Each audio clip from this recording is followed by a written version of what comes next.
Bien entendu, dans ce genre de situation où je suis, qui est une situation un peu particulière, il faut bien dire, la première chose à faire, c'est de remercier. Et je le fais vraiment avec autrement que de façon conventionnelle. Hein, l'organisation de tout ça, le fait que c'est le résultat d'un processus ensuite long et compliqué, la participation de tous, c'est vraiment une chose pour laquelle, naturellement, celui qui a mis son nom propre sur Logique des mondes ne peut qu'être sensible et c'est donc, puisque j'en ai l'occasion là, à l'ensemble de ceux qui ont contribué à monter cette affaire que je dis merci, merci subjectivé. Voilà.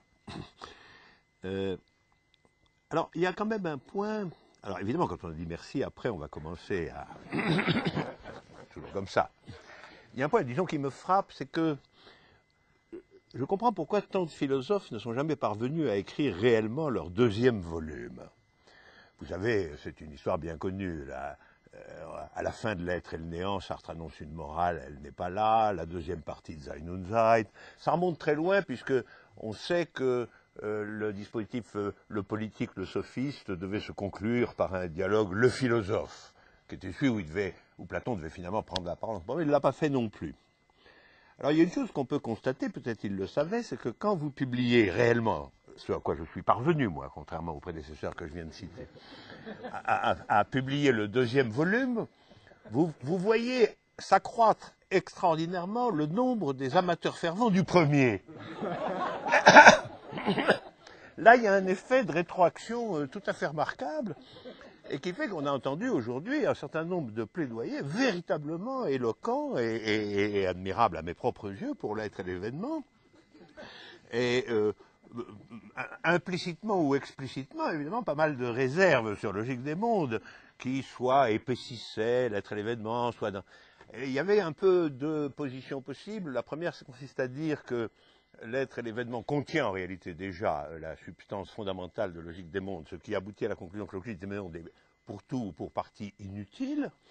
Ou bien l'autre position, c'est l'être et l'événement contient des thèses fondamentales sur lesquelles le Logique des mondes semble revenir, et dans ce cas-là, la thèse, c'est que Logique des mondes est faux. Et donc, finalement, je suis quand même un peu acculé à le défendre. À le défendre contre un moi-même surgi des entrailles du livre précédent, et qui, tel un gardien du temple, finalement, se dresse en disant que, finalement, c'est moi qui ai porté atteinte à ce temple par des manœuvres nouvelles de caractère souvent douteux. Non. Alors, ce qui me frappe, deuxièmement, c'est que cette défense de l'être et l'événement, que dans l'ensemble de son système argumentaire, je trouve généralement tout à fait convaincante, et en plus souvent d'une grande subtilité et fidélité, donc elle me paraît, en fin de compte, c'est le mot qui me vient, elle me paraît une défense d'une vision gauchiste de mon entreprise. Voilà. Et donc je vais donner un coup de barre à droite devant vous. Alors, défense gauchiste parce que c'est fondamentalement une défense d'une conception réellement, en fin de compte, absolutiste de l'événement et de sa corrélation au sujet.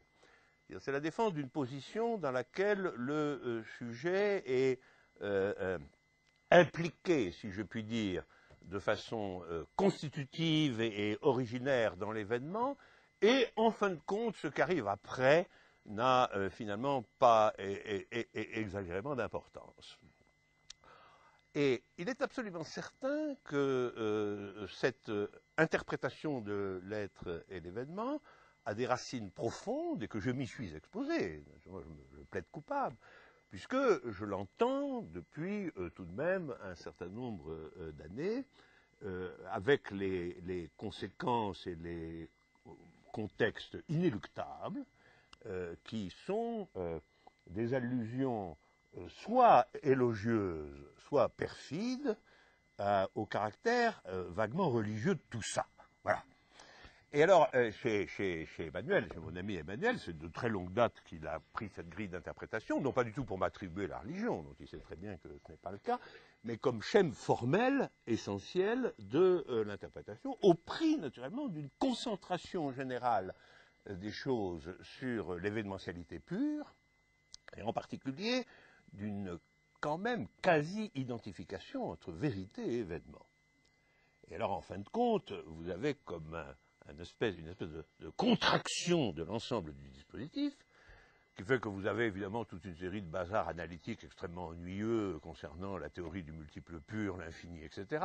Dans Logique des mondes, des choses encore plus harassantes concernant la logique générale, mais finalement on peut laisser tout ça de côté pour l'essentiel et aller droit au fait qu'il y ait une espèce de concentration en un point, en effet, subjectivement miraculeux, des catégories d'événements, de vérité et en définitive de sujets. C'est-à-dire que événements, vérité et sujets sont contractés en un point, constitué comme le point intense de l'entreprise.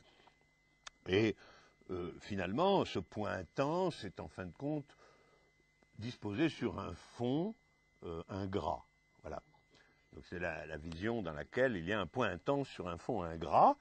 Et donc autant couper court vers le point intense, qui évidemment par ailleurs, lorsqu'on le sépare du fond ingrat, prend en effet tous les attributs classiques de ce genre de choses, c'est-à-dire qu'il est intransmissible, il est une pure expérience subjective, il est biographique en dernier ressort, etc. Alors, je voulais simplement ici, rapidement, décrire pour mon propre compte. Vous savez très bien qu'il n'y a aucune raison que l'interprétation que l'auteur donne de son propre livre soit la bonne ou supérieure aux autres par un droit divin. Hein. Là, j'accepte absolument la règle qui est d'être à mon tour lecteur de ce que par ailleurs j'ai proposé et fait, comment faire autrement. Mais je voudrais quand même dire quelle est, à mes propres yeux, la nature du geste de logique des mondes par rapport à l'être et l'événement, puisque ça a été tout de même la question qui a rôdé de manière assez importante dans cette première session.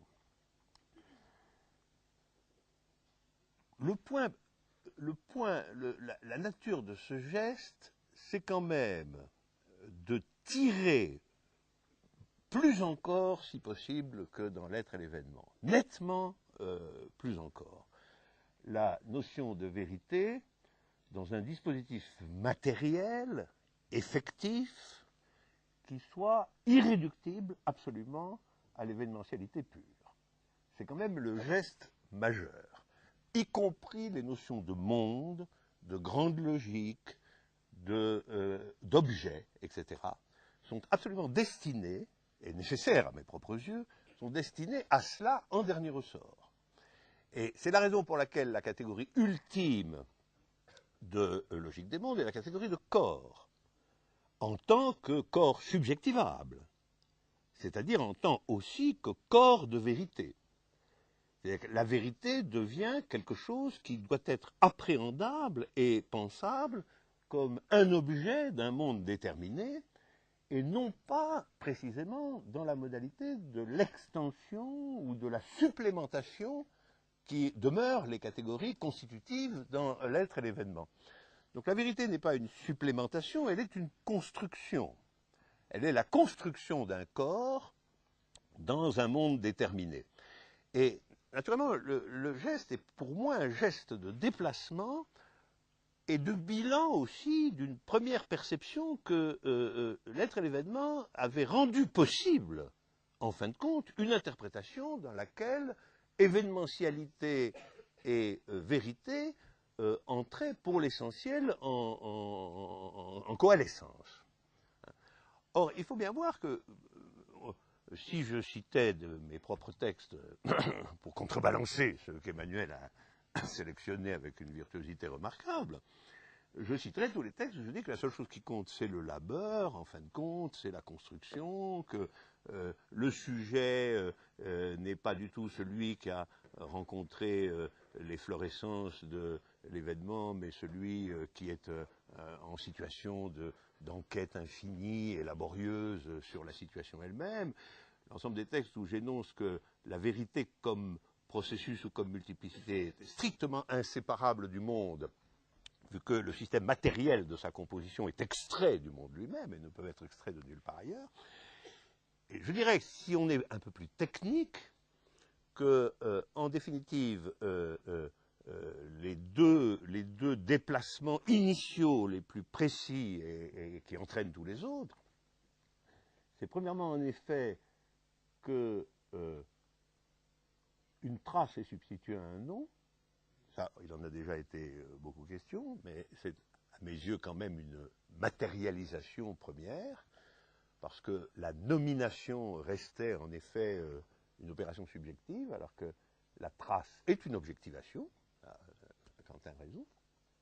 C'est le premier geste, et le deuxième geste, c'est que le sujet qui n'était qu'un point local de la procédure générique devient un mouvement d'incorporation. C'est-à-dire que le sujet est pensé à partir de la matérialité d'un corps nouveau. Donc, bien entendu, on peut dire qu'en définitive, le cadre général peut se retrouver. Il peut même sans doute se retrouver encore, il peut se retrouver encore bien avant. De ce point de vue-là, je dois dire que j'ai été foudroyé par la remarque de Quentin Meillassoux sur mon nom propre. Ça, il faut dire, ça, là, extraire de Alain Badiou à Balindieu, et d'autant plus que le nom étant d'origine occitane, Dieu se dit Dieu, c'est sûr. Et donc, on ne peut, devant c'est forcément vrai, n'est-ce pas? C'est forcément vrai. Ça, le lacanien que je suis s'incline immédiatement. Mais si c'est vrai, ça veut dire que l'essentiel a été dit avant que je naisse. Car mon nom était là avant ma naissance. Donc, vous voyez, on peut remonter vraiment absolument à un point totalement original. De ce point de vue-là, alors, c'est une version absolument radicalisée de la fameuse thèse de Bergson, selon laquelle un philosophe n'a qu'une seule idée et la varie. Je l'avais avant même d'avoir aucune idée, donc c'est une fidélité archi-originaire. Donc on peut, et cela est vrai en un certain sens. C'est vrai, je crois que tout cela est vrai, mais tout de même, il y a réellement un geste de déplacement, qui est un geste de déplacement, si vous voulez, vers l'aval, effectivement. C'est un geste de déplacement vers l'aval. C'est-à-dire, en fin de compte, de déplacement vers la situation, de déplacement vers le monde, de déplacement aussi de l'ontologie vers l'agencement relationnel et la logique. On peut le décrire de bien des façons, ce déplacement. De déplacement du langage vers le corps, hein, parce que c'est ça, il y avait un nom, il y a une trace est une trace effective. Donc du langage vers le corps, de la mathématique des multiplicités pures vers l'agencement logique des relations, de l'événement comme pure coupure vers le système de la cohésion des conséquences, etc. C'est cette tentative, c'est ce geste. Et alors, ce geste a au fond un aspect négatif et un aspect positif.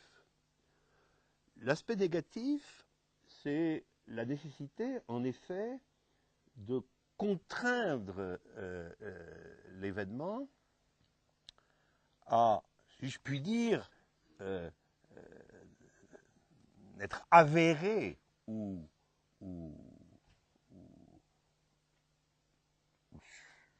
réalisé de plus en plus que dans le système effectif et matériel de ses conséquences.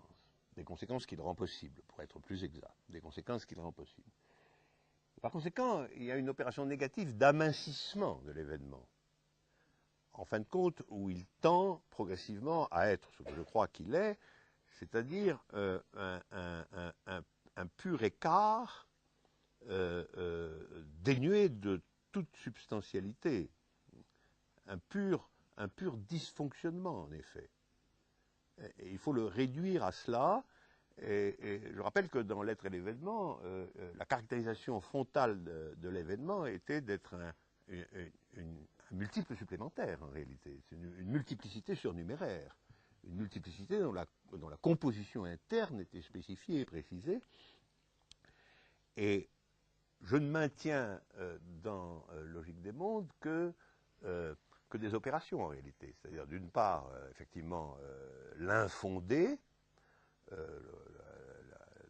transgression de l'axiome de fondation, et d'autre part, le fait que ceci s'étend à l'apparaître. C'est-à-dire que le multiple, le site, est quelque chose qui tombe fugitivement sous sa propre juridiction transcendantale. Mais dans les deux cas, il n'y a aucune substantialité de la chose. C'est une opération d'écart par rapport à la normale, et ce n'est rien d'autre. Donc ça, c'est des opérations négatives qui elles-mêmes sont assez compliquées, parce que pour les rendre intelligibles, pour les légitimer, pour les justifier, il faut les situer dans le cadre qui les rend logiquement consistantes. Et puis, de l'autre côté, il y a des opérations positives. Les opérations positives, évidemment, ça consiste principalement et centralement à rendre compréhensible la logique d'un corps nouveau. Parce qu'en fin de compte, peut-être qu'on pourrait formuler ça simplement en disant il y a la théorie de ce qui est nouveau est déplacée. La théorie de la nouveauté elle-même est déplacée. Et dans l'être et l'événement, en fin de compte, ce qui est nouveau, c'est en effet axialement l'événement lui-même, puisqu'il est une supplémentation novatrice à la figure situationnelle. Et dans Logique des mondes, ce qui est nouveau, c'est le corps, principalement. C'est le corps. Donc, la thèse n'est pas de savoir quelle est la figure ontologique d'un être surnuméraire, mais la question fondamentale est de savoir qu'est-ce que c'est qu'un corps qui véhicule avec lui-même une sorte de déplacement logique dans le monde considéré. Et donc, c'est pour ça qu'il faut absolument un appareillage logique sophistiqué. Parce que ce corps est défini par ses propriétés logiques, en réalité. Il n'est naturellement pas défini il n'est pas en exception de matérialité. Sa matérialité est strictement la même que celle des autres corps. Il est composé d'éléments ou de multiplicités qui sont les mêmes que celles des autres corps. C'est un corps mondain, effectivement. Il est dans le monde en ce sens. Alors, la question de savoir si, grâce à lui, il y aura ou il n'y aura pas un nouveau monde, une question qui a été introduite ce matin, est une question que le livre comme tel laisse à son indécidabilité, en vérité. On est à la fois, c'est mondain, on est dans le monde, quelque chose de nouveau est advenu. Est-ce que ce nouveau est le nouveau et la nouveauté d'un autre monde? Ça n'est pas complètement... pas une question que j'ai réellement traitée. Ce que j'ai traité, c'est quelle est la possibilité d'un nouveau corps en tant que logiquement assignable. Et donc, il faut tout un appareillage logique parce que la matérialité du corps comme corps ne comporte rien qui par soi-même est exceptionnel.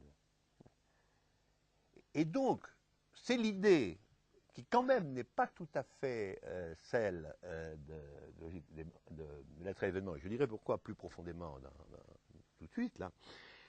C'est l'idée qu'il est possible de penser une nouveauté matérielle interne au monde, en l'occurrence un nouveau corps, si on admet qu'en effet un monde c'est un corps et des langages, toujours. Il est possible de penser un nouveau corps comme sans avoir à introduire des multiplicités ou des corps qui seraient eux-mêmes, ou des éléments, si vous voulez, ou des matières qui seraient elles-mêmes nouvelles. Et donc, c'est bien à une recombinaison logique de ce qu'il y a dans le monde que s'attache l'idée du corps de vérité. De ce point de vue-là, on fait avec ce qu'il y a. On fait avec ce qu'il y a. Alors, je dois dire que dans l'être événement, ce n'était pas si clair qu'on faisait avec ce qu'il y a. Bien sûr, en un certain sens, c'était. Premièrement, il y avait un multiple surnuméraire, et c'est pourquoi le paradigme était celui d'une extension générique. La théorie mathématique sous la chance, c'est celle d'une extension générique. Et deuxièmement, la multiplicité générique produite comme vérité l'était par des actions subjectives, que j'appelais les enquêtes, qui discernaient point par point les appartenances ou non-appartenances, finalement, des éléments à la vérité en voie de constitution. Et donc on ne faisait pas exactement avec ce qu'il y a. On faisait avec du surnuméraire et du sujet. Du sujet au sens de l'enquête intrasituationnelle. Donc, le geste de logique des mondes, c'est un geste de matérialisation de la vérité. D'une vérité, en la circonstance, puisque c'est la vérité dont il s'agit dans le monde en question. C'est de pouvoir soutenir qu'il est possible de penser la construction d'un agencement nouveau, subjectivement formalisé, dans des conditions telles que tout cela est fait avec ce qu'il y a. Et donc tout cela est matériellement immanent au sens strict. Et donc la discrimination entre une vérité, c'est-à-dire l'exception qu'est une vérité, par rapport à ce qui n'est pas elle, ce qui est les éléments du monde, est en définitive une distinction de caractère logique essentiellement. Ça, c'est le point. Et l'introduction d'une caractérisation logique du corps de vérité comme tel est, à mon avis, je le maintiens tout de même, une transformation très importante du dispositif de l'être et l'événement. Voilà. Alors, et je vois tout de suite qu'évidemment, les difficultés en sont immédiatement soulignées.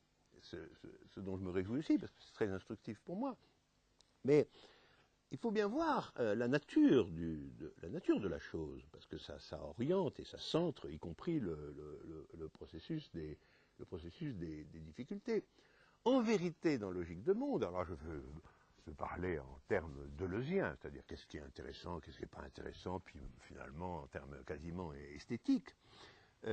Dans Logique des mondes, qu'est-ce qui m'intéresse moi? Qu'est-ce qui m'intéresse moi? Ben, en vérité, il faut bien dire, l'événement ne m'intéresse pas tellement dans Logique des mondes. Enfin, c'est pas, là c'est la preuve par la subjectivité, elle vaut jamais grand-chose. Enfin, c'est pas l'événement qui m'intéresse. Naturellement, je l'ai redisposé. D'ailleurs, si je l'ai mis avec 3 degrés supplémentaires, c'était bien pour lui faire la leçon tout de même. Finalement, ça lui apprendra.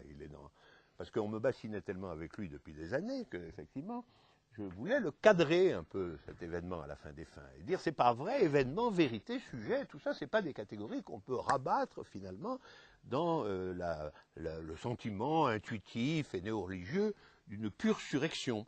Ce sont des catégories rationnelles et distinctes. Ouais, bon.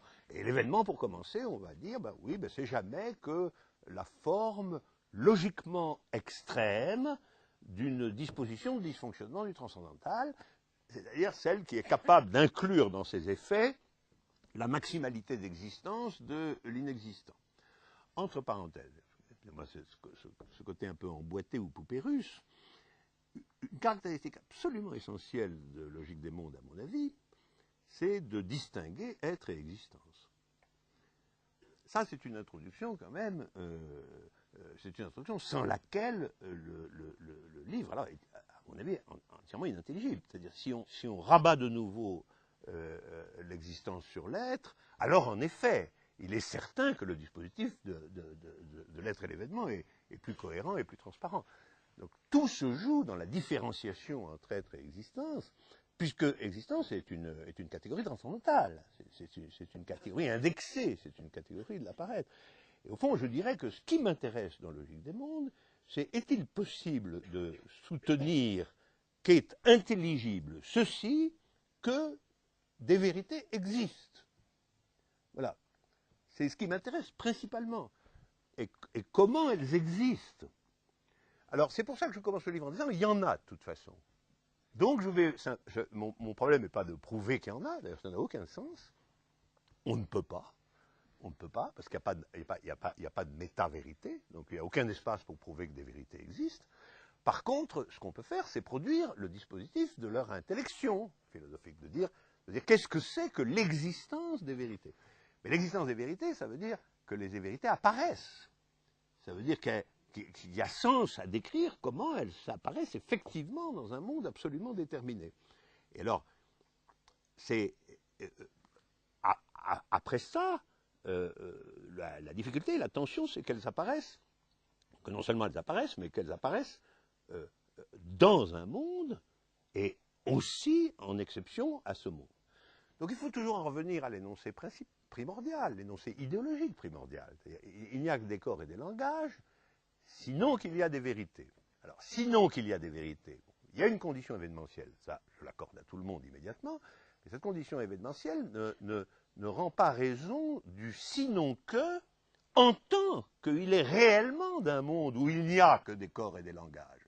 C'est ça la tension primordiale. Il faut absolument admettre qu'il n'y a que des corps et des langages, sinon le problème n'est pas intéressant. Ce qui est intéressant, c'est de concevoir une exception immanente. C'est-à-dire, donc le problème, c'est est-ce que les vérités existent en tant que corps et langage, précisément. Et cependant, bien qu'elles existent en tant que corps et langage, en tant qu'exception, en définitive radicale, à la loi du monde qui régit et organise logiquement les corps et les langages. Donc il faut qu'elle existe comme corps, et s'il faut qu'elle existe comme corps en exception, eh bien, il faut qu'elle ait une détermination exceptionnelle logiquement. Et donc, logique des mondes, c'est la construction d'un dispositif à l'intérieur duquel on peut signifier ou indiquer cette exception logique dans la forme d'un corps de vérité subjectivable qui rend raison de ceci qu'en effet, ce qu'on doit affirmer, c'est qu'il n'y a que des corps et des langages, sinon qu'il y a des vérités. Donc ça n'est ni un livre destiné à prouver qu'il y a des vérités, encore une fois, ça n'a pas de sens. Ce n'est pas non plus un livre destiné à prouver qu'il est faux qu'il n'y ait que des corps et des langages. Donc, il y a des vérités, il n'y a que des corps et des langages. Le raccordement des deux se fait par une théorie corporelle des vérités, naturellement. Et cette théorie corporelle des vérités ne doit naturellement pas ramener l'énoncé « il y a des vérités » à l'énoncé « il n'y a que des corps et des langages ». Voilà le problème. Et ce problème, et c'est un problème de caractère logique, essentiellement. Naturellement, alors après, je termine là vraiment sur ce point, c'est un point qui a été aussi effleuré. Le fait que c'est un problème de caractère logique signifie que c'est un problème d'agencement et de relation dans les figures mondaines, dans les figures de l'apparaître. Mais le fait que cette logique soit par ailleurs mathématisée ne ramène pas à l'identité du problème considéré de l'ontologie, et d'un problème de caractère ontologique. Alors là, il faut entrer dans le fait que la distinction entre être et apparaître coïncide dans ma disposition avec la distinction entre mathématique et logique, et bien que je ne sois pas complètement revenu là-dessus, parce que j'avais déjà fait des développements dans le court traité d'ontologie transitoire assez ample, ce n'est pas parce que la logique est mathématisée que la distinction entre logique et mathématique disparaît. Ce n'est pas non plus parce que la physique est mathématisée que la distinction entre la physique et les mathématiques disparaît. Donc ce n'est pas parce que quelque chose est mathématisé que sa distinction avec les mathématiques disparaît. Et donc là, j'assume absolument que la mathématique telle qu'elle est injectée, utilisée, dépliée, exemplifiée dans Logique des mondes est une mathématisation, et non pas une mathématique, et que cette mathématisation est une mathématisation d'un état contemporain de la logique. Voilà. Et donc, de ce point de vue-là, on peut aussi dire que, en effet, ce qui constituait l'armature de l'être et l'événement était de caractère mathématique, tandis que ce qui constitue l'armature de Logique de monde est de caractère logique. Et à mes yeux aussi, cette distinction, même si elle apparaît là assez formelle, est une distinction tout à fait significative et importante, et dont on pourrait donner des critères. D'ailleurs, ça a été mentionné plusieurs fois avec le déplacement de l'ontologie pure comme lieu de la déliaison à la théorie des mondes comme théorie des liaisons, finalement. Théorie des liaisons. Et ça, la distinction entre la déliaison et la liaison, c'est aussi la distinction intraformelle entre la mathématique telle qu'elle décide un système d'entités et la logique en tant qu'elle est, elle, en effet, elle reste, elle, compatible avec la variété ou la diversité absolue des mondes. Voilà, ça c'était une série de points qui m'étaient suggérés par les discussions d'aujourd'hui. Je voudrais terminer par une note plus particulière. Je pense que pourquoi Logique des mondes a-t-il un caractère biographique, en effet, en deux sens, je crois, pas seulement en un. Un premier sens qui a été évoqué, c'est l'abandon biographique partiel qui constitue la partie terminale. Il y a les notes, les anecdotes, les portraits, les récits, comme ça, dans un désordre extrême et dans une incomplétude totale. Je remercie beaucoup de gens, j'en salue beaucoup d'autres, énormément sont ici d'ailleurs, et je signale des livres que j'ai lus. Ça, c'est un premier aspect. Mais il y a un deuxième aspect qu'on peut aussi ramener à un élément biographique, c'est la collection des exemples. Alors pourquoi ces exemples plutôt que d'autres? Parce qu'évidemment, à partir du moment où vous parlez des mondes, il n'y a pas de déduction transcendantale possible du système d'exemples que vous allez utiliser. Donc vous puisez dans quoi? Là, forcément dans la contingence de votre propre existence. Comment faire autrement? Sinon, il faudrait d'ailleurs toute une preuve expliquant que l'exemple pertinent pour telle figure de transcendantal de tel monde, c'est celui-là, et il faudrait donc de nouveau un métamonde qui n'existe pas. Donc là, c'est la liberté pure, c'est l'avantage de ce type de livre aussi. L'être et l'événement, c'était beaucoup plus ascétique de ce point de vue-là, c'est vrai. C'est que vous pouvez dire, bon, par exemple, je vais prendre un opéra. Je ne vais pas prendre un opéra connu. Ça serait, pourquoi, à ce moment-là, si c'est connu, les gens vont dire, mais pourquoi c'est celui-là, justement? Si vous prenez un opéra totalement inconnu et tout à fait mineur, personne ne va vous demander pourquoi c'est celui-là. Il est absolument visible qu'il n'y avait aucune raison que ce soit celui-là. Vous comprenez? Tandis que si je commençais à prendre les Noces de Figaro, tout le monde dirait, ah oui, pourquoi c'est pas Don Juan? Tandis que si vous prenez l'Ariane et Barbe Bleue de Paul Dukas, tout le monde dit, qu'est-ce que c'est? Bon, la même chose pour Hubert Robert, même chose. C'était aussi la raison pour laquelle je n'ai pas pris dans le champ politique révolutionnaire, je suis allé plutôt, il faut le dire, du côté des défaites et des problèmes, que du côté des grands exemples victorieux. D'où finalement Spartacus, Haïti, la Commune de Paris. C'était pour être en effet dans le registre problématique et mineur des mondes fragiles comme ça. Donc l'ensemble de ces deux éléments composent quelque chose qui en effet est évidemment biographique. D'ailleurs, il est probable qu'il est tout à fait possible de construire un portrait à partir de Logique des mondes. Alors, la raison pour laquelle il en est ainsi engage en effet, ça je crois, ça a été aussi évoqué, engage une différence de position du philosophe dans les deux livres. Je crois que c'est absolument vrai. Je crois que c'est absolument vrai, c'est-à-dire que dans l'être et l'événement, le philosophe, là je discute avec Quentin, là, le philosophe est en effet au bord de la procédure, au bord des procédures de vérité. La formule me paraît en effet excellente. Il est au bord des procédures de vérité. Quasi-sujet, oui, mais quasi-sujet situé là, au bord des procédures de vérité, parce que son enjeu immédiat est d'en dégager la structure universelle. Et je dirais ceci, c'est que l'être et l'événement, c'est une théorie, c'est une proposition théorique concernant l'être des vérités. Il faut bien voir l'être des vérités et comment cet être autorise que les vérités transforment le savoir. Parce que les deux mouvements ultimes de l'être et l'événement, c'est premièrement de dire une vérité, c'est une multiplicité générique. Donc ça tranche la question de l'être des vérités. Une vérité, et ensuite de dire, avec une multiplicité générique, on peut transformer le savoir. Ça, c'est la question du forçage. Et les deux aboutissements ultimes de l'être et l'événement sont le générique et le forçage.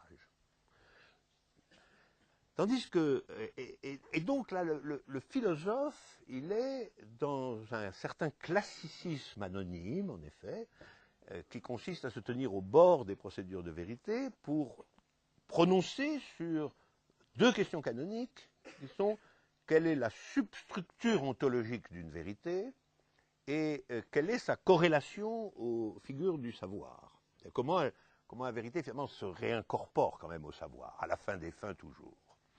Tandis que dans Logique des mondes, ce n'est pas ça la même position. Ce n'est pas la même position parce que dans Logique des mondes, il est question de savoir comment une vérité est créée, comment elle apparaît dans la singularité concrète et comment donc elle est colorée par, si je puis dire, son corps propre, le corps qu'elle a eu dans le devenir de sa genèse et de sa constitution. Et donc on n'est pas du tout dans la position impersonnelle, on ne peut pas être dans la position impersonnelle ou anonyme du philosophe qui est au bord de la généralité pure. On est forcément, sauf à réduire la chose à vraiment un pur exercice logique, si on ne réduit pas la chose à un pur exercice logique, on est dans un engagement mondain minimal, exemplifiant une variation mondaine, à l'intérieur de laquelle, naturellement, on puise en soi-même. On puise en soi-même, anarchiquement et librement. Et je crois que c'est une différence qui, si on regarde bien, traverse l'histoire de la philosophie comme deux types d'entreprises différents. Selon qu'on est en réalité à rendre compte de la forme d'être des vérités, ou selon qu'on est à rendre compte de leur compatibilité avec la singularité des mondes. C'est deux abords tout à fait différenciés. Et on est toujours plus impliqué soi-même dans le second que dans le premier, parce que dans le premier, en vérité, on est dans une posture anonyme. On dit quelque chose que, en principe, n'importe qui aurait pu dire, parce qu'il n'y a pas à témoigner de la singularité des mondes. Il y a simplement à témoigner de la généralité du concept. Dans le second cas, il y a nécessairement à témoigner. Voilà. Et voilà pourquoi je pense qu'il y a en effet quelque chose de biographique, un élément comme ça, un fil biographique dans la Logique des mondes qu'il n'y a pas dans l'être et l'événement. Merci à vous.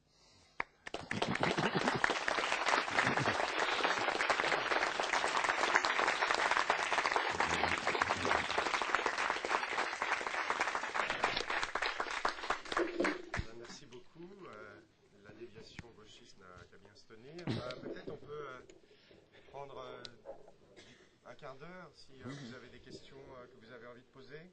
Donc le micro est ici, il faut le faire circuler. Il y a Bruno là-bas.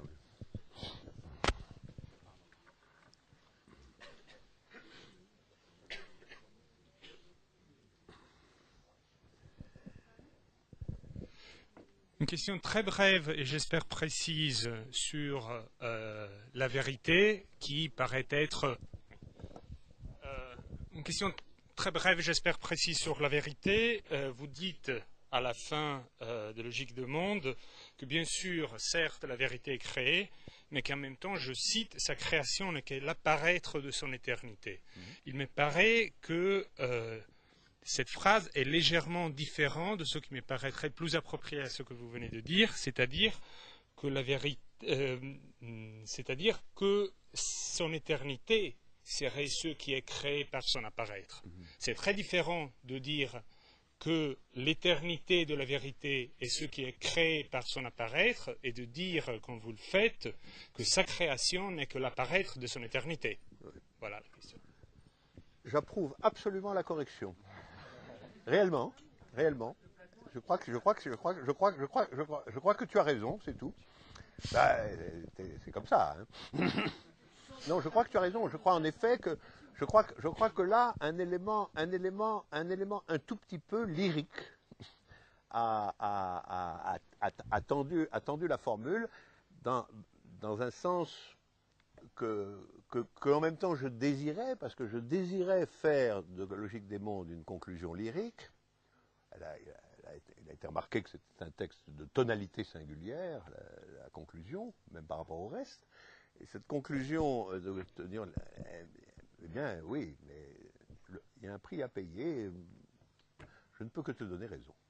La deuxième formule est meilleure que la première, elle est plus exacte.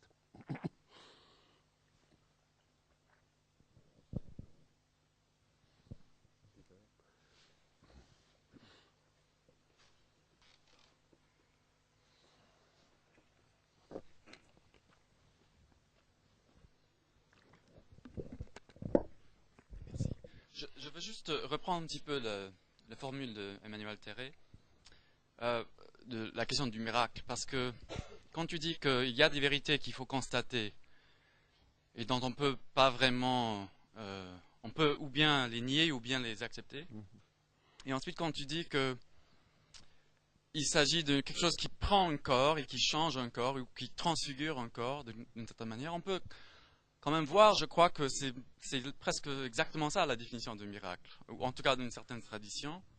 Si on pense à l'incarnation miraculeuse de Jésus, par exemple, c'est presque exactement ça. C'est l'esprit qui vient, qui s'incarne, qui obéit aux règles de l'incarnation mondaine, y compris la mortalité, etc.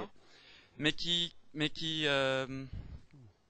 pour autant que c'est incarné, qui pose une certaine série de conséquences, dont tout le travail serait effectivement de maintenir cette fidélité infinie dans l'Église, etc. Et donc la question que j'ai, c'est que puisque une philosophie de la conséquence, y compris de la conséquence militante d'un projet de changer le monde, en gros dans le sillage marxiste, n'a pas besoin d'absolutiser l'exception. Et à mon avis, la question sur le miracle se pose là. C'est est-ce qu'on pense dans l'optique de l'exception qu'on cherche à absolutiser? Et si oui, dans une certaine manière, c'est pas très grave si ça se passe par les corps ou pas. Ou bien est-ce qu'on peut distinguer entre l'exception et l'excès, et donc chercher à penser l'excès sur ce qui est d'ordinaire ou l'excès de ce qui c'est dans l'historique ou dans le possible, mais non pas dans l'exception en tant que telle, parce que là, on bascule vers le miraculeux, et non pas forcément dans l'événement, mais plutôt dans la cristallisation, ou dans le seuil, ou dans le threshold, ou dans d'autres opérateurs qui, encore une fois, ne risquent pas cette insistance sur le miraculeux. Voilà. Et d'abord, premièrement, il n'y a pas incorporation de la vérité. Ce n'est pas du tout de ça qu'il s'agit, parce que s'il y avait incorporation de la vérité, il faudrait naturellement revenir à la supposition qu'elle existe antérieurement à son corps. Donc il n'y a pas incorporation de la vérité. Quand je parle d'incorporation, c'est toujours l'incorporation éventuelle d'animaux humains vivants au processus d'une vérité, donc au corps effectif en train de se déployer. L'expression incorporation de la vérité n'a aucun sens, à vrai dire, pour moi. Parce que la vérité est coextensive à la construction de son corps. Donc il n'y a pas incorporation de la vérité. Et de ce point de vue-là, la matrice intelligible n'est pas du tout celle de l'incorporation du Christ. Je sais bien qu'on me l'attribue souvent. Et je me suis certainement fait quelques erreurs qui permettaient, mais ce n'est pas ça. Ce n'est pas ça, parce qu'il n'y a absolument aucune espèce d'antécédence d'une figure absolue quelconque qui pourrait descendre dans un corps fini. Il y a simplement un remaniement logique d'éléments disponibles, et ce remaniement logique d'éléments disponibles qui compose un corps est la vérité elle-même, en tant qu'elle est orientation et construction. Et tout ça commence par une simple trace Voilà. Au début, il n'y a qu'une simple trace. Donc rien de moins absolu au sens théologique du terme que cette affaire. En réalité, on peut la représenter dans une métaphore tout à fait matérielle. On a une trace, et puis on a agglomération autour de la trace d'éléments, etc. Et c'est cette agrégation qui obéit à des lois logiques singulières, compose de façon intramondaine un corps, et il se trouve que parce que ce corps s'est aggloméré ou constitué autour de la trace de quelque chose qui était un dysfonctionnement du transcendantal, ce corps subjectivable dans son orientation est identifiable à partir d'autre chose que les simples lois du monde. Ça, c'est sa dimension d'exception. Mais je pourrais donner une description absolument entièrement matérielle de cette affaire. Alors ça, c'est un versant de la chose. Et le fait que ce soit... La notion d'exception est fondamentale parce que le fait que ce soit exception est précisément ce qui fait que c'est reconnaissable du point d'un autre monde. Parce que la question des vérités, moi je l'ai dit éternelle, les vérités éternelles, c'est comme toujours, c'est ni spatial ni temporel. Éternel, ça veut dire que c'est identifiable comme tel depuis un autre monde que celui de sa constitution ou de sa création. Hein, et que c'est pour ça que je m'expose à la métaphore de la résurrection. C'est-à-dire que quelque chose de l'aventure des esclaves spartakistes, sous la direction de Spartacus, traverse l'histoire de l'émancipation dans des mondes très différents, comme quelque chose qui peut être évoqué, convoqué, incorporé à la construction de nouveaux corps de vérité, comme justement les spartakistes en 1919, ou le Spartacus noir à Haïti, etc. Alors qu'est-ce que c'est que ces phénomènes-là? Ces phénomènes, c'est l'effectuation de l'éternité des vérités, voilà, c'est ça. Elle est sporadique, elle est non nécessaire, et elle est possible. Et moi, ce qui m'intéresse là, c'est sa possibilité. Mais il n'y a pas, il n'y a pas incorporation des vérités, et l'exception, c'est précisément ça qui est reconnaissable. Parce que sinon, on ne verrait que le fait qu'il y a un autre monde. C'est bien ce que disent les purs relativistes, à savoir les autres mondes, s'il y en a, vous les voyez, mais vous n'y comprenez nécessairement rien, parce que vous êtes sous les lois du vôtre. Et donc un autre monde, vous ne pouvez pas l'identifier autrement que comme un autre monde. Si vous pouvez y identifier quelque chose qui est appropriable, incorporable et ayant valeur immédiatement pour vous, c'est qu'il s'est passé quelque chose dans cet autre monde que vous pouvez identifier comme tel, précisément. Et comment nommer ça, sinon le fait que c'est en exception de la mondanité de ce monde? C'est en exception de la mondanité de ce monde, c'est pas réductible. Tout le monde sait qu'en effet, une grande révolte des esclaves, c'est pas identifiable à partir des lois générales de l'esclavage, de l'Empire romain, etc. D'ailleurs, elles sont rares et sporadiques, en effet, ne sont pas du tout la règle. Voilà. Donc, ça, c'est un point tout à fait essentiel, c'est que la notion d'exception, je ne l'introduis pas, sinon qu'il y a des vérités, je ne l'introduis pas à titre d'absolutisation, je l'introduis au contraire à titre de ce qui fait que quelque chose est reconnaissable comme n'étant pas collé au monde en question. Et en effet, c'est de ce point de vue-là quelque chose qui est en exception de l'histoire, si l'histoire est histoire des singularités fermées, l'histoire des épistémés, par exemple. Si l'histoire est ça, alors en effet, il n'y a de reconnaissance possible du monde que comme reconnaissance de ceci qui a des transcendantaux différents. Voilà. Alors, si vous dites qu'il y a des transcendantaux différents, moi je fais une théorie suffisante pour pouvoir dire ce que ça veut dire des transcendantaux différents en plus. Je sais tout à fait ce que ça veut dire des transcendantaux différents.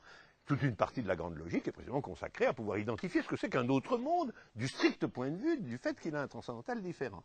Mais précisément, une vérité, c'est ce qui, ayant été créé dans un monde, n'est pas réductible à la différence de son transcendantal. Elle n'est pas non plus réductible à la différence du vôtre, naturellement. Il faut donc qu'elle ait un aspect intrinsèquement non réductible à un transcendantal quelconque, bien qu'ayant été créée sous la loi de ce transcendantal. Et c'est en ce sens que je dis qu'il faut qu'elle soit une exception. Et ça, c'est aussi bien valable pour le théorème sur l'infinité des nombres premiers que pour la révolte de Spartacus, que pour une tragédie d'Échille ou que pour un roman japonais. Voilà. Mais ça, et je me dis que c'est un problème dont il va y avoir un protocole de solution. J'en propose un.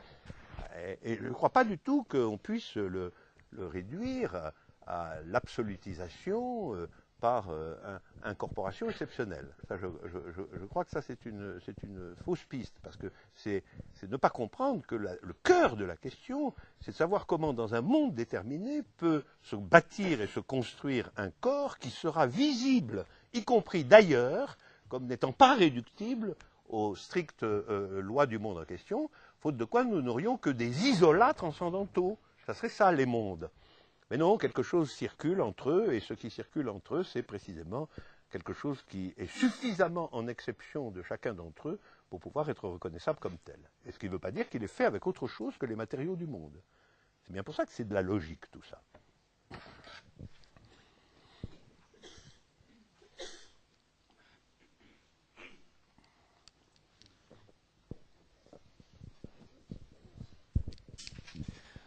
Voilà une question. Sous réserve que j'ai pas compris la lecture ou la critique de ce matin de Quentin, est-ce que vous admettez que vous avez mis de côté une vision, on va dire, essentialiste, c'est-à-dire idéologique,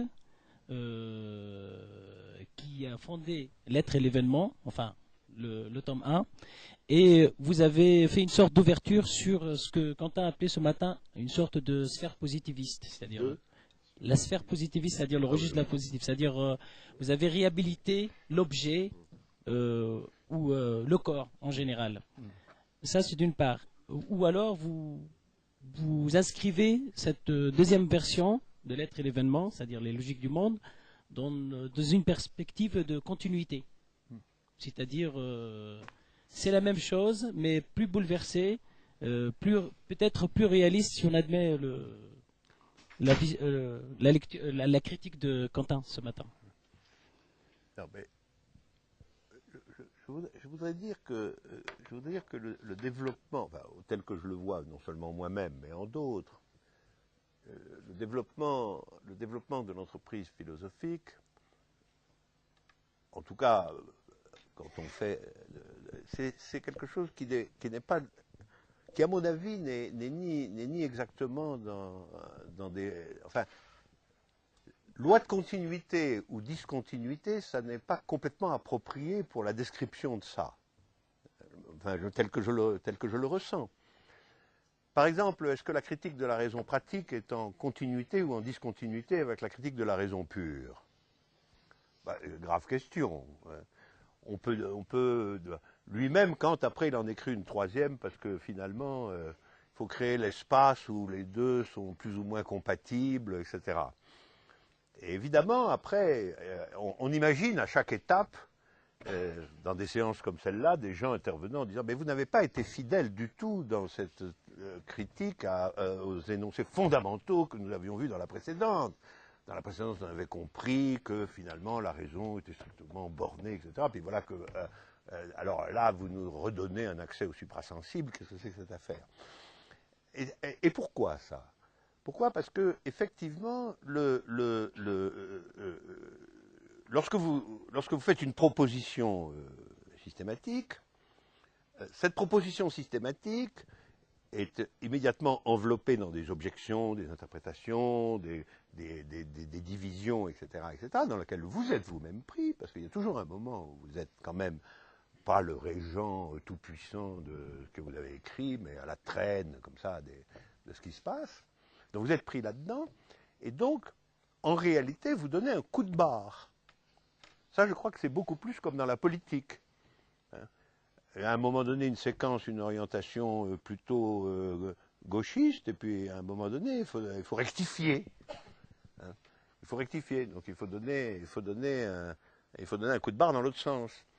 Le texte le plus exemplaire là-dessus, c'est le texte de Staline qui s'appelle « Le vertige du succès ». C'est un texte absolument absolument matricielle du point de vue logique là-dessus. C'est-à-dire c'est au moment de la collectivisation. Évidemment, les résultats sont effroyables, désastreux, incontrôlés en réalité, totalement incontrôlés. On sait ça maintenant. C'est pas simplement que c'est qu'en réalité, les gens qui sur place essaient d'appliquer la politique de collectivisation générale, etc., perdent complètement le contrôle de la situation, donc les éléments terroristes, volontaristes, forcenés, etc. Et alors Staline, à un moment donné, dit, évidemment, il faut donner un coup de barre dans l'autre sens. Mais comment donner un coup de barre dans l'autre sens sans dire que le premier sens était complètement faux ou erroné? C'est parce qu'on était dans le vertige du succès. Ça, c'est une invention quand même. C'est parce que ça marchait trop bien. Et alors les gens ont cru qu'on pouvait aller tout de suite encore plus loin. Et alors il faut leur rappeler que non, finalement, il faut aller dans une toute autre direction. Voilà. Alors je ne dirais pas que c'est comme ça, mais il y a eu quand même quelque chose comme un vertige du succès de la notion d'événement. Ça, je l'ai ressenti comme tel. C'est-à-dire, ça a marché très bien, et puis finalement, il y a un moment où vous est renvoyé l'image que, bon, dans événement, il y a un collapsus général, finalement, de événements, sujets, vérités, etc., etc., et qu'on vous attribue, et vous en êtes responsable, naturellement, une pensée quand même aux lisières, en effet, de la révélation religieuse. Et donc, on donne un coup de barre. C'est pour ça que je vous l'ai dit dès le début. J'ai donné un coup de barre à droite. Ça, c'est sûr. C'était le vertige du succès ultra-gauche de la notion d'événement et de ses conséquences. Et ça, c'est surtout après l'éthique et le Saint-Paul. Parce que l'éthique et le Saint-Paul, qui étaient dans des développements conséquents et tout à fait, que j'assume absolument, de l'être et l'événement, tordaient quand même, objectivement, la situation du côté de l'éthique, justement. Et puis, finalement, du côté de la révélation. C'était pas un hasard si c'était ce type d'exemple, finalement, quand même. Et tout ça était très bien, mais bon, le vertige du succès. Alors, un coup de barre à droite, c'est quoi un coup de barre à droite? Ça, Quentin a absolument raison. Un coup de barre à droite, c'est l'introduction d'une dose supplémentaire d'objectivation. C'est toujours ça. Hein? Un coup de barre à droite, ça consiste toujours à dire vous pensiez que le sujet pouvait tout, mais c'est pas vrai. Il y a les circonstances, il y a le milieu, etc. Vous comprenez pas. On est allé beaucoup trop vite. Le réel nous rattrape. Attention. Grosso modo, le contexte général de logique des mondes, c'est je reconnais que c'est que c'est quelque chose comme ça. Et alors, évidemment, tout le monde évidemment a dit, alors quoi, finalement, il faut revenir à l'objet, on croyait être libéré de tout ce fardeau pesant, l'objectivation, l'analyse des situations, etc. Mais alors que c'était quand même la matrice pure de la décision subjective qui finalement était créatrice d'un héroïsme de type nouveau. Bon. En réalité, je suis profondément d'accord avec Emmanuel. En définitive, mon but est certainement et probablement de savoir ce que peut vouloir dire aujourd'hui une figure de l'héroïsme subjectif. Ça, je l'accorde absolument. Mais simplement, contextuellement, pour rendre possible et non pas totalement chimérique, absurde et ultra-gauche cette idée, il faut revenir aux conditions générales de la surrection des vérités dans les mondes et avec une lourde insistance sur les limitations, les inerties, c'est-à-dire, en fin de compte, les considérations logiques intramondaines. Et pour ça, il faut reconstruire le concept de monde, beaucoup plus chargé et saturé, comme Oliver Feltham l'a remarqué, beaucoup plus contrainte et saturée que la simple notion de situation, parce que la notion de situation, elle est absolument translucide. Une situation, c'est un ensemble, c'est tout, c'est une multiplicité. C'est vrai qu'un monde, c'est autrement dur à bouger, à charrier, je suis d'accord. Mais ça, c'est absolument parce que je voulais absolument en revenir aux conditions générales du procès d'une vérité comme corps, sous les contraintes d'un monde. Et je suis quand même allé à l'extrême limite lorsque j'ai tout de même indiqué que si on est dans un monde sans point, aucun corps ne peut continuer sa constitution. Et donc l'événement, là, l'événement, il aura été un peu comme chez Malebranche, quand la pluie de la grâce tombe dans le désert. Bon, un des auteurs que nous aimons bien, Malebranche, parce que ça, c'est... Malebranche dit, bon, parce qu'il y a des motifs généraux, donc il se peut très bien que la pluie de la grâce tombe sur une âme qui n'est pas du tout faite pour ça, exactement comme la pluie tout court peut tomber dans le désert et sert à rien. Ça peut arriver, si on est dans un monde atone, l'événement c'est comme un éclair dans l'eau. Hein.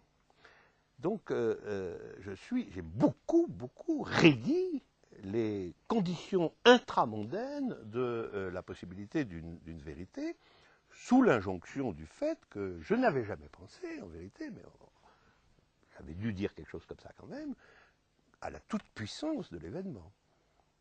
Ce n'est pas ma doctrine. Là, d'ailleurs, si vous allez jusqu'à la fin du chapitre sur le corps, ce qui je reconnais est un travail, pour tout le monde, mais y compris pour moi, ben vous verrez que il est dit que les conditions de possibilité pour le progrès effectif dans un monde d'un corps subjectivable sont extraordinairement draconiennes. Et elles tiennent au monde, et pas seulement au sujet et à l'événement. Il faut qu'il y ait des points, il faut que dans la possibilité de la constitution des corps, il y a des organes qui puissent traiter ces points, et ainsi de suite. Et il faut qu'il y ait suffisamment, en réalité, d'éléments compatibles avec la trace initiale, qui en effet est un premier point, ça, de ce point de vue-là, c'est ce que tu as remarqué tout à l'heure, c'est tout à fait vrai, pour que le corps puisse réellement exister comme conglomérat actif.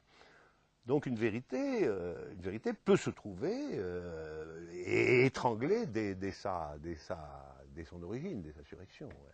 Elle peut être un corps trop faible, elle peut errer sans point, elle peut ne pas se concentrer. Voilà. Ça, c'est vrai. Et ça, c'est ce que j'appelle le coup de barre à droite. Par rapport à l'hypothèse selon laquelle, avec un bel événement, et il y en a plein, se constitue un sujet formidable qui est sauvé. Voilà. Donc disons, c'est moins catholique, c'est plus calviniste. Bien, je crois qu'on va arrêter les questions en remerciant encore